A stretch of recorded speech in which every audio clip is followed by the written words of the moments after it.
and welcome to Format. I'm Sven Harvey. And I'm David Sabania.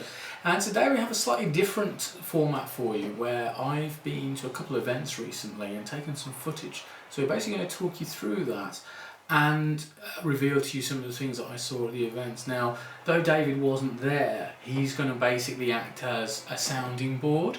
Because as you all know, our videos tend to work a little bit better because we are literally discussing things.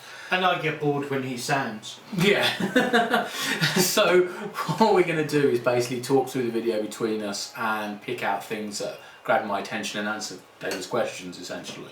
Well, I have one very important question about Yeah. the footage that we're seeing right now. And were the rest of the Lord of the Rings and the Hobbits there? Because I swear that is the darkest cave I've ever seen. I know, it's crazy. It is very, very dark well, it was very dark at EGX Rezzed, to the point where on the game stand, when you're looking around it, you couldn't read the back of the boxes.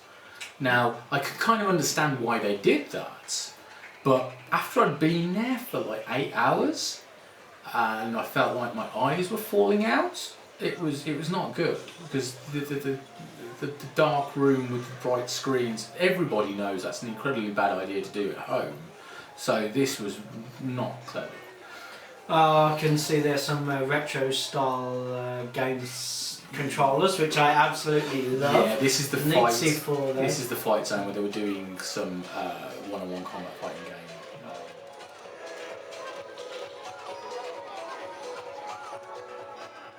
But obviously there's the original Street Fighter. Yeah. Now, I've been to a few game shows, obviously. Yeah. And the darkness problem was only ever with overhead projectors. So to see them carrying on with that today with what is obviously ultra slim LCD screens, Yeah, there's just no reason. Oh good, PSP Vita. Now you know how much on Format we love the Vita. So what was the big news? Well, the big thing that drew my attention was Mousecraft, actually, which I did get to play, which is essentially trying to imagine a very slow version of Lemmings with 3 lemmings, where you also have to put tetrominos in the right place for them to get where they need to go. Okay, I was quite excited when you said Imagine Lemmings, less so excited when you said Slow Lemmings. Yeah. Ooh! Murasaki Baby. Great game. Yeah. This is going to be fantastic. It's a little puzzler. Yeah, fantastic thing. Yeah, they were showing off a lot of good games this year round. I wish I'd had a chance to come with you, but sadly work is a pain in the bum. Towerfall Ascension 4-player. It looks a bit like Bubble Bobble, actually. I saw some of the artwork. I saw some of the screenshots for the beta version of that, and it did look very good. Yeah, it was a lot of fun, but it's PlayStation 4 only at the moment, apparently.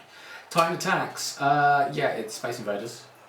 And one thing you'll notice is it says PS4. It's actually coming out on Vita as well. Ah, big surprise there then. Yeah. It's nice that they're bringing out things for both machines. So the Swapper, this is actually feels like a kind of another world flashback type game. Right. With some interesting mechanics to it, where you can basically swap out of the screen and move your character instantaneously, almost like a transporter. Right. But again, that's coming out on Vita as well. Here we see some of the Vita games like Fez are already out. Ollie Ollie, which is now on PlayStation 4 as well as Vita. Really weird to see skateboarding games making a comeback, aren't they? And Super Exploding Zoo. Now, this is one that just looks awesomely good fun. Yeah, it is a lot of fun. But again, it's coming out on Vita as well as the PS4. Mm. But again, there's nothing on display to tell you that, which was bizarre. That's weird. I would have thought they'd be really pushing. Now here's a game you're going to love, Helldivers. Okay, why am I going to love this particular one? From everything I saw of it, it's basically Starship Troopers the game. Oh, yeah, that would be squad-based combat. So you've got 4 players, yeah, and you can cross-play from PlayStation 4 to PlayStation 3 to Vita on it. Excellent. So that's fantastic. SteamWorld Dig. Have you Yeah, seen you've one? been raving about this one. I love this game. It doesn't look anything special. It doesn't sound like it should be anything special when someone explains it to you, but it's a lot of fun. And I did the review for Vita Player for the PlayStation Vita version, and as a result, I've got the PS4 version for free. Well, in all fairness, Minecraft is nothing special until you start playing it. So. And again, we've got Fez and Velocity X 2X there, which is a follow to Velocity, shockingly. which was originally out on PlayStation Minis, and then they did a special version for the Vita. And now it's coming out on PlayStation 4 and the Vita, but there wasn't anything on display to tell you it was coming out on the Vita again. And then you've got Fez, which is out on the Vita and PlayStation 4, and fortunately on that case there was actually a Vita playing it. Octodad was actually one of the games that was announced at E3 last year. I was quite excited by this one. I thought the central premise was good. Yeah. I really love the team who are working on it. I'm not too sure about the musical choices for it though. Yeah, I mean it'd be interesting to see, but it's not out yet. It's going to be apparently it's going to be one of the 3 PlayStation Plus games when it's out on PlayStation 4. And then you've got Hokum, which again was being displayed on PlayStation 4, and it is out on several other formats as well. Now, Foul Play. This is an interesting one. This one caught me by surprise. I didn't really know anything about this until I saw it. What this game is essentially is very similar to something like Renegade, but instead of having a health meter, you've got to keep the audience happy. Which is your health meter? That's nice. That's nice. It's actually a really quite cool game. It's coming out on Vita, PlayStation 4, as well as on PC. Final Horizon is kind of like a cross between a tower defense game and an RTS, somewhere in between. Nice. It's coming out again on PS4 and Vita. Infamous Second Son was obviously the PlayStation 4 exclusive game, which is followed to the infamous graphics, absolutely stunning. Absolutely stunning. Yeah, it's just it's not enough to get a PlayStation 4 for yet. Flockers. Try and imagine the sheep from Worms escaping and doing impressions of lemmings. Woohoo! That's exactly what this is. You've basically got to get them to the exit. The big difference from lemmings is the fact that you can select loads of them in one go using an expanding reticule, which is quite cool. And they also showed off some of their independent games that they'd actually selling. I do not recognise that game. No. Worms Battlegrounds, a proper Worms game for PlayStation 4 and Xbox One, which again, it's Worms. see, people think it's disparaging when you say that, but what you really mean is, woo, it's Worms! Woo, it's Worms, but I can play the best version ever on the A1200. Yes, I know. Now, talk me through this one. Murdered Soul Suspect. It's a game coming out from Square Enix. It's coming out in multiple formats, and we are talking PS4, PS3, and so on and so forth. It looks like quite a good little RPG type game. A bit of a shooty environment to it. It looks like fun. I'm sure we'll see a lot more of it coming up. Now here's the one that grabbed my attention. Alien Isolation. Oh, now, I've read the bits for this. Alien and Aliens games in the past haven't really grabbed many people's attention because they've generally been crap. That's because there've been no storylines, but this one is meant to be all about the storyline. Yeah, it's basically you're playing Ripley's daughter while Ripley's still in hypersleep. Marvellous. So yeah, I had a quick go of it, and it really is quite cool. I really look forward to that one. And talking of games I'm looking forward to, this is another excellent example. Yeah, War Thunder, where you basically go into a battleground and you use a vehicle of some description in a massive multiplayer battle scene, and it's coming out on PC and on the PS4. It's open world as well, isn't it? Yeah. So it's pretty cool. Minecraft. Woohoo! Of course Minecraft is Of course Minecraft, it's everywhere, man. I tell you, it's really, really sad when you're talking to a 7-year-old and you realise the 7-year-old's twigged something in the game you haven't. Yes, quite. What I quite like is the fact that we're showing off the Hunger Games version of Minecraft. Yes! Which is quite cool. Everybody's getting into this at the moment, so yeah, fair play, it's got to be there. Then there was the new World of Warcraft spin-out, which is Hearthstone. You know, a lot of my friends are really into the World of Warcraft games, but I've found them very hard to... Yeah, it's unless you've got immense amounts of time to put into that game, it just... Yeah.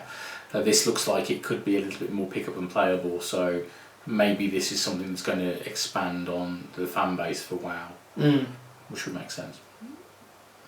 Wastelands 2, PC game that's coming out, very much it's a squad-based type shooter again, so...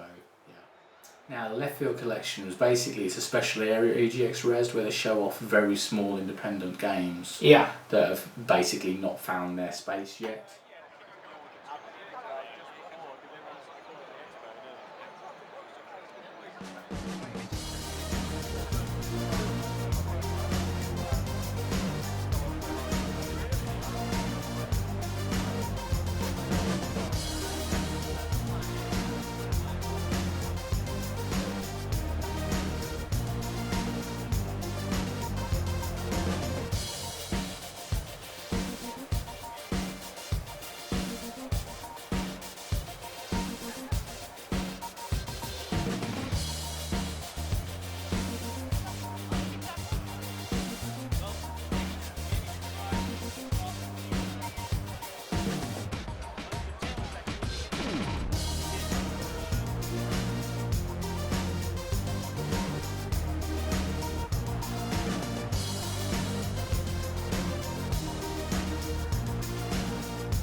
That's not a real Xbox, it's got the wrong controller attached.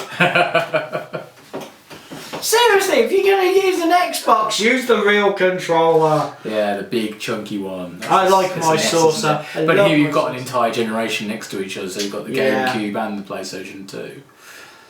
At least it's a real PS2, they didn't use the Slim. And there's a Xbox, there's a good old friend N64. Dreamcast! I know a lot of people slag the Dreamcast off, but you know what? I love the LCD on the... on the memory cards. It was just lovely. Then we have the American version of the PC Engine. You know what? I only learned about those recently. Yeah. I can't believe I didn't know about that for so long. Mega Drive, SNES. Yes. And the Master System! Oh look. I still have mine. Don't mock it. Don't mock it. 2600. Still have it. Beautiful Mega machine. Drive. But yeah, they were doing some championship event here as well, so it was pretty cool. But one thing that annoyed me a little bit was the fact that so much of the stand was given over to BBCs.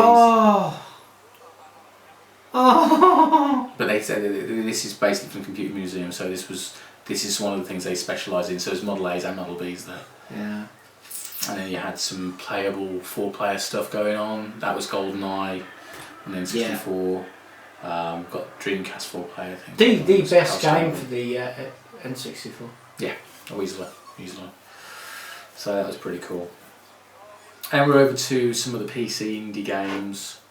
To tell you the truth, this is the section that really get my enthusiasm. I mean, this is the things I didn't really get chance to play on many of these simply because I couldn't get to them. Yeah. So many people around them. But this is where this event actually grew out of.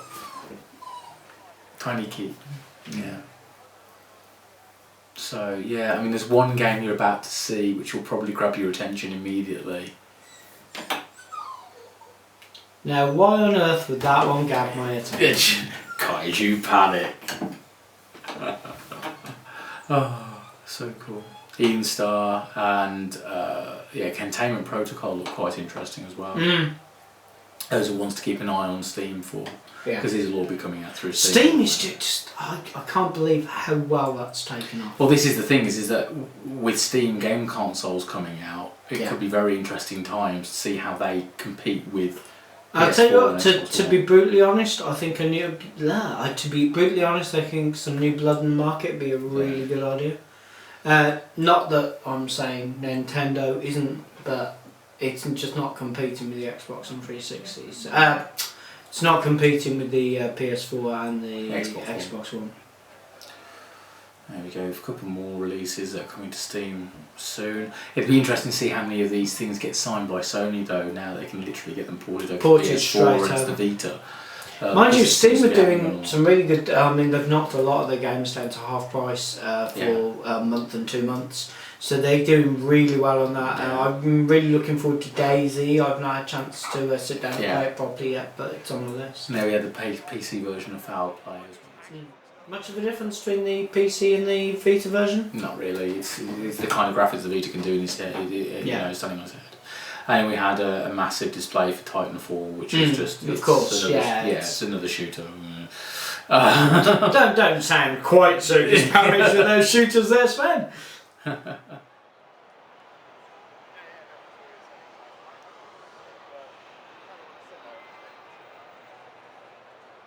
Prison Architect as well, which looks quite interesting, though I'm not sure how big an interest that's going to grab. But then again, Goat Simulator. Yeah.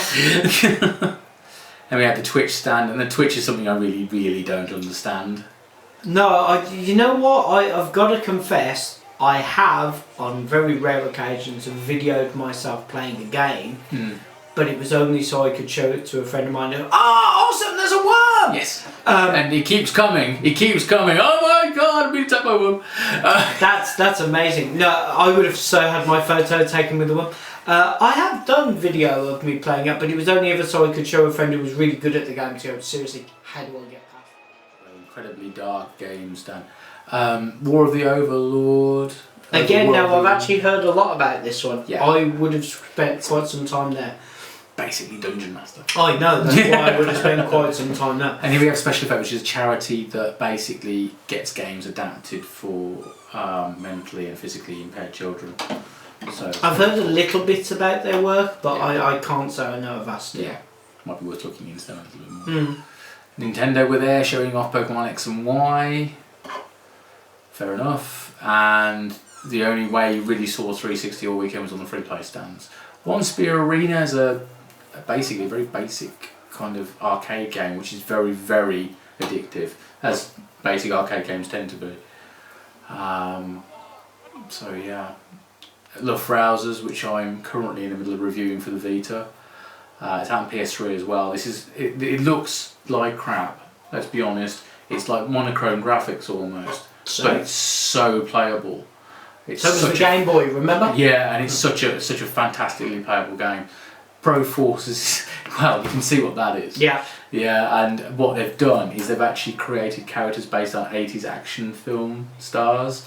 So Arnie's in it, Robocop's in it, and so on and so forth. Though they're not called that. No, of course not. It's Robocop, in fact, I believe. So, Stronghold Crusade, which is the second one of that series. And a few more games that are all coming out PC later this year. Again, more. And finally, some decent sized screens. Yes. Not a Hero, which is Roll70 Dolly Ollie, and this is coming out on PC, Mac, and Linux. I did speak to the developer, and he said he's open to the possibility of doing a PS Vita version, but someone else is going to have to do it. Right, Gadget Show Live. Now, there was a games zone specifically set up for this. And there was a very small press office as well, where we all tried to clamour in. It was just too not enough space. I'm so glad you moved past the Xbox. So glad you moved past the Transformer stand. I'm imagining you there with a black pen and me having to edit this video so that you're not doing damage to it. Well, it is an aligned continuity game, so there's bits of the films, but also Transformers Prime. You could have got me a sheep! Box.co.uk, Birmingham-based company, make PCs, so they're pretty cool. There's Game again. This time we could actually see the displays because the room wasn't, dark and needing. Yeah, and they were showing off the Xbox One, and that's Kinect Sports Rivals from British developer. Evolve's coming out later this year, but again, it didn't really grab my attention because it's just another shooter. And then that grabbed my attention because it was Vita stuff. Yeah. There we had a massive game of Flappy Bird going on a massive screen. Yes, because that's the sort of game that really needs a big screen. Absolutely. Oh dear. And Sniper Elite 3, it's another shooter. I could get bored. Yeah, I know you're not into the shooters, and to be honest, I prefer it when they're space-based and you have better guns. Absolutely. More interesting guns, anyway. Quite. And then we had the indie booth, and there was a couple of games that hadn't been on display at EGX Rezzed, one of which was Magnets, which is a fun little game that's coming out on the PC. I did speak to the guy developing it, or one of the team. Oh, a VR helmet, I haven't seen one of those in a while. Well, it's our Oculus Rift, which has now been bought by Facebook. Oh, okay.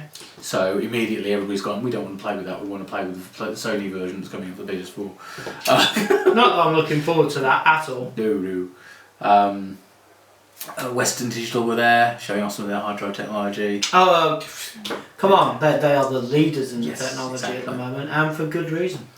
And then we have Sony showing off the Xperia Z2, and the fact it's waterproof. Yes, it was girls in skin tight. Well, of course, if you're going to have video games, you need to make it as close to real life as you can. Now, this is fantastic. Yeah, absolutely. This is one of the robots that was on display. It's just a wonderful piece of technology. I was almost in shock when I saw what these things could do now. Now, though this thing you can buy one for about $4,000 plus VAT. Yeah, but it's an educational tool. Yeah, it's basically being used for education and in research laboratories. I mean, look at that, it can stand on one leg quite happily. That's quite advanced compared with what we were expecting by this point. Oh, yeah. That's pretty cool. And it's got full voice activation. What do you mean what we were expecting? I expected to be living on Mars. I at least wanted to be on the moon in a dome by this stage. But no, yeah, I know what you mean. The technology for AI has not come as fast as I originally anticipated it would in my late teens and early 20s. But when you compare how hard what this robot is actually doing, Yeah. yeah, it is. Cameras give me an enlarged field of vision. Thanks to them, I can look right in front of me. Or at my feet, to avoid walking where I should not.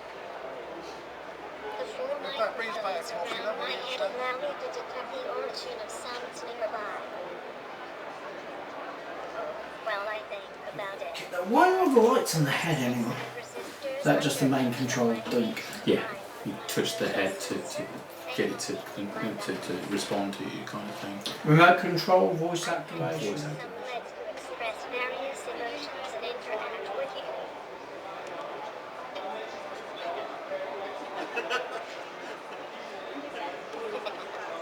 And you, on the other hand, can use my tactile sensors on the head, for example, to pass me some information. Well, I guess that's enough for the moment. Thank you for listening to me. So there you are. That's the time.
Oh, Yeah.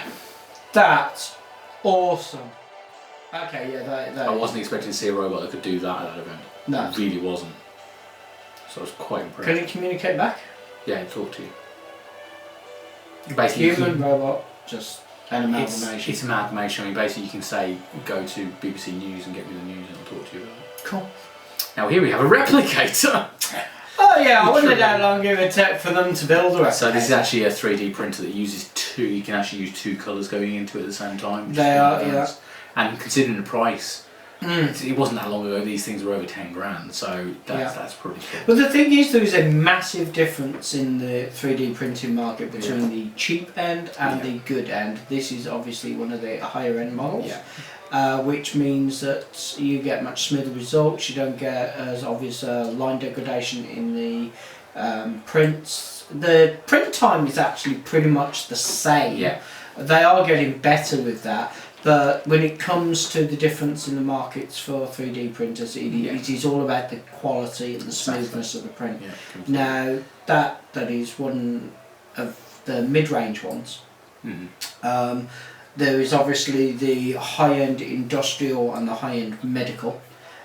Medical being able to print in, well, essentially biofleshings. Yeah. It's genetically susceptible material for you to imprint your own DNA and bits in, so you don't have rejection of the tissue, which is good. But you know, for geeks like us, all the customizable action figures you could ever want. Yeah, exactly.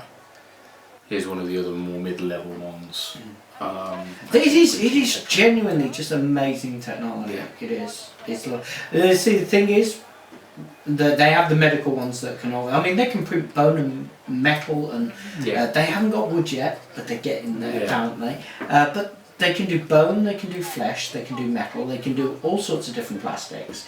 You can buy different coloured plastics, obviously, and the fact that they now do 2 and 3 tones is phenomenal. And you can do. I mean, you can get ones that do protein mixes now. So you can protein make up mixes. pizza, and you can get sugar ones that make up sugar Decorative art for cakes. Now here's a kit. This is actually a wooden printing, a wooden 3D printer you build yourself. Yeah. For 300 quid. Okay, the models, the stuff it makes isn't fantastic, but it's a very much. It's something for somebody who wants to have a quick punt at it at home. And we have a much more space-aged Yeah. designed one, which is quite fascinating to watch. And this kept making essentially special geometric shapes over 3D over time. The thing is, you know that towards the end of our lifespan, every home will have one of those. Yeah. What it will be doing is very different. Exactly. And as you can see on the right hand side, there's a kit where you can make up controllers using just bits and pieces, using virtually anything around your home, including buckets. Well, I feel that's a lovely conclusion to it. Did you enjoy the event? EGX Rezzed was quite fun. The Gadget show was a bit of a letdown in many ways. I was expecting a bit more games stuff there, but you know, after seeing the robot and some of the 3D printing, that was actually the highlight for me for the event. So that was pretty cool. But I must say that Magnets and another game I managed to get a play on, which was called Salvaged, which is pretty cool. But I wrote about those in Vita Player, so I'll give you the link. So thank you very much for watching this episode of Format. I know something a little bit different. Do feel free to leave a comment below, and please do consider subscribing. You can also follow us on Facebook and Twitter. Yeah, thank you and good night. Bye.